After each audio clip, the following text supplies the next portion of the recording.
What is happening, everyone? It's your boy, and I'm back. Episode 2 of The Reform. Now, this is not a vlog, but instead, I'm going to be going through my entire training split and program for the next foreseeable months. Okay, so this is what I'm using to start off and make stupid amounts of gains. This is the program that I spent a lot of time designing and programming to make sure that I reach all those goals that I mentioned in the next 12 months or so. So with that said, I've got my iPad here to go through all the notes and explain everything to you, and that's pretty much it. Now, in terms of progress, I woke up today at 204.6 pounds, so that's right on track. I am looking to stay in the 204s going forward for a little bit before I start hitting the 205s and keep moving up. So you're gonna start seeing some serious gains come in. And with that said, I'm actually starting my second week of my program tomorrow. So I'm super pumped. Today was a rest day. I just went for a quick run. I did stretching and mobility. I recorded the stretching mobility for you guys. So with that said, it's time that I finally reveal the ultimate workout program that I am now doing. Let's go ahead and take you through it.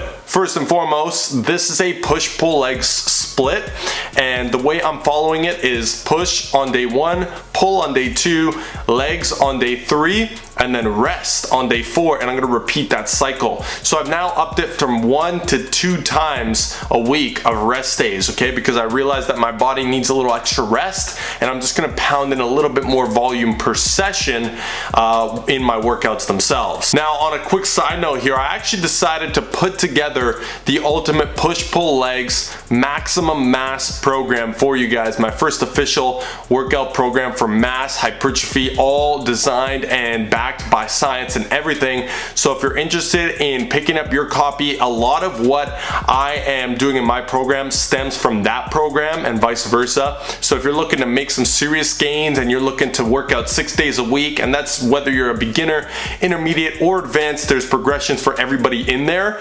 So if you're looking to work out 6 days a week, in my opinion, this is the best way to split up the muscle groups, and you can check out and grab your copy of that program in the description below and join me on this journey to more gain. Okay, so now that we know what the split for my routine is, let's talk about the mesocycle. Now, before I continue, for those who don't know, a microcycle is essentially a week of training. A mesocycle is typically a period between 4 to 8 weeks of training within an entire program, and a macrocycle is that entire program over the long term, typically 6 to 12 or more months, okay? So when I say mesocycle, my mesocycles are, you can look at them as training blocks, okay? So my training is extremely specific and designed to maximize muscle over time and strength, okay? Now, remember, strength is secondary, muscle mass is the key goal here. So with that said, I'm splitting it up by doing 4 weeks of hard training, okay? Progressing the volume and the intensity throughout those 4 weeks, followed by 1 week of deloading, okay? And that's what I'm repeating. So 4 weeks on hard, 1 week deload. Now, in terms of the progression scheme I'm going to be following, because it's very important to have a progression. A lot of people just go in there and they just kind of wing the program, or they just wing the weights. They say, let's see how I'm feeling today, right? And you may have seen recently that, but I got micro plates because my progression scheme is very specific. So this is what it looks like.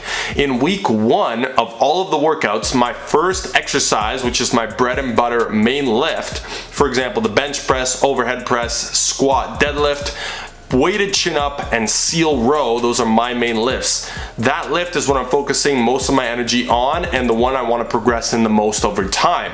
So when I walk in week 1, which I just finished, I do what's called a top set PR. So I pick a weight, or I work up to a weight that I can do for 3 to 5 reps max. And then from there, I do 3 back off sets where I drop the load 10 to 20%, and I do 3 sets of the same reps that I got on the first set. Now, don't worry if this sounds confusing, it's very straightforward stuff.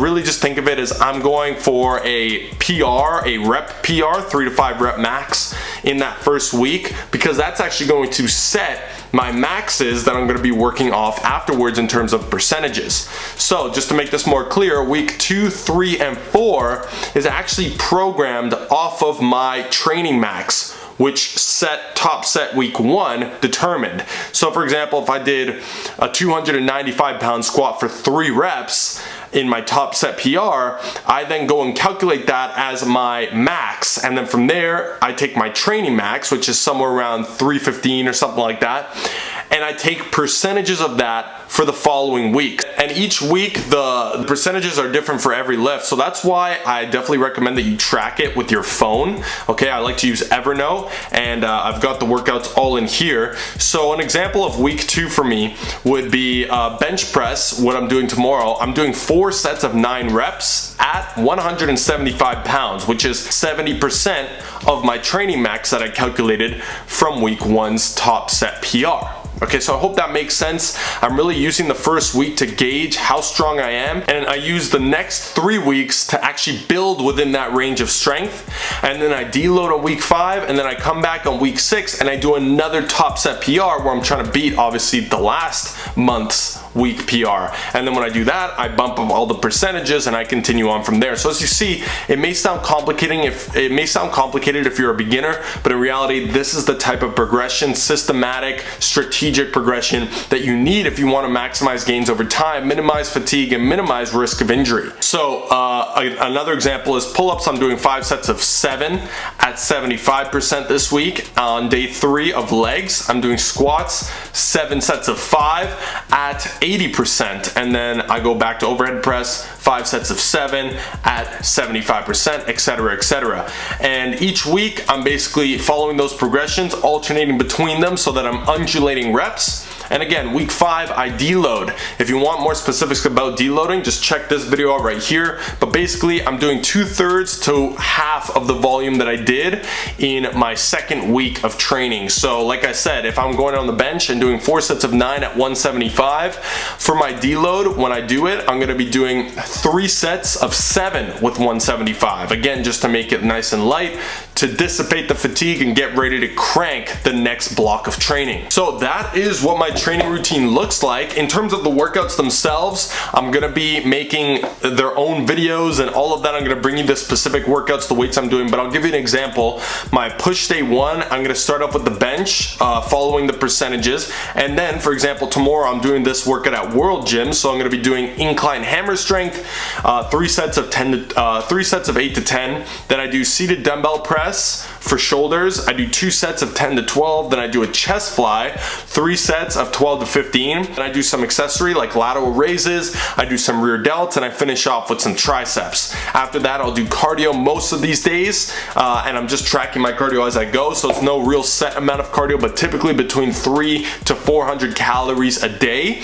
And on top of that, you know, I'm undulating the reps. I've got my percentages set, and every 5th week, I'm essentially setting new PRs every time I go in the gym for my main lifts. So what you can take away from this is make sure you have main lifts that you're focusing that specific workout on, and then from there, focus all you can on progressing and getting the most volume through those lifts, and then the rest is really just extra. Hit your accessories according to the body parts you want to bring up, and make sure you're taking adequate rest days. Of course, throughout all this, I'm going to be doing my mobility and stretching 1 to 2 times a day. I'm really focusing on staying as healthy as possible throughout this training regime, and that's pretty much that. I'll be doing other recovery tactics, likely like Epsom salt baths. I'm going to be going for distance runs on my off days. I'm going to be doing some core work on the off days as well, for those of you who wonder about the core. And that is the training program. So I'm basically going to be running this for the next few months, a few cycles of this, and I'll keep you guys in the loop. I'll keep you posted. You'll be seeing how I go through it. I'll be bringing the workouts to you as well. And you know, if I need to tweak things, I'll be letting you know. I'll show you how I go about doing that. And if I decide to change the program altogether, I'll be doing that as well. But for now, if you want to maximize your mass along with me and pick up a training program similar to the one I just gave you, this is essentially my training program, how I designed it, then go ahead and grab your copy of my maximum mass program, push-pull leg split, down in the description below. I'm super pumped. I put in so many hours of work into that, and I know it's gonna get all of you some serious gains. So let's build a community, let's all do this together, and let's all set some crazy goals and hit them. So I hope you're ready, because that's it for episode 2. It's gonna be a sick training program, not for the faint of heart, but with that said, it's time to make some dumb gains. I'll see you guys in the next one. I'm out.